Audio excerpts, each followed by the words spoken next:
நம்பிக்கைன்னு ஒன்று இருந்தா அந்த கடவுள் நம்ம கதவை தட்டியே தீருவாருங்கிறதுக்கு இது ஒரு நிஜமான சாட்சிங்க. சென்னையில் ஒரு சாதாரண குடும்பம். அந்த வீட்டு தலைவருக்கு கடந்த 6 மாசமா வேலையே இல்லை. கையில் இருந்த காசெல்லாம் காலி. அடுத்த வேளை சாப்பாட்டுக்கே வழி இல்லாத நிலைமை.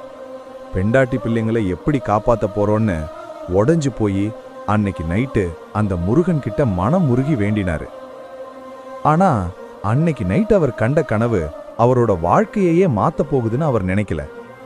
கனவுல அந்த முருகப்பெருமான் ஒரு மலைக்கோவில்ல நின்னுக்கிட்டு, உனக்கான வழி காத்துட்டு இருக்கு, நாளைக்கு காலையில இந்த கோவிலுக்கு வான்னு சொல்லிட்டு மறைகிறார். முழிச்சு பார்த்தப்போ அவருக்கு ஒரே ஆச்சரியம்.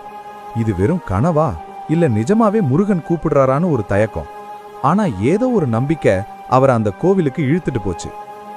கோவில் படிக்கட்டுல ஏறிட்டு இருக்கும்போது திடீர்னு பின்னாடி இருந்து ஒரு குரல், டேய் என்னடா இங்க? திரும்பி பார்த்தா அவரோட பழைய காலேஜ் ஃப்ரெண்ட். பல வருஷம் கழிச்சு அன்னைக்கு அங்க மீட் பண்றாங்க. பேசிட்டு இருக்கும்போதே அந்த நண்பர் சொல்றாரு, மச்சி, எங்க கம்பெனில ஒரு வேகன்சி இருக்கு, உனக்கு செட் ஆகும்னு நினைக்கிறேன், நாளைக்கே வந்து ஜாயின் பண்ணிடான்னு. பல மாசமா அவர் தேடி அலைஞ்ச அதே வேலை தேடி வந்த முருகனே கொடுத்த மாதிரி கிடைச்சிருச்சு. அவர் கண்ணுல தண்ணி முட்ட அந்த ஒரு வார்த்தையை தான் சொன்னார்.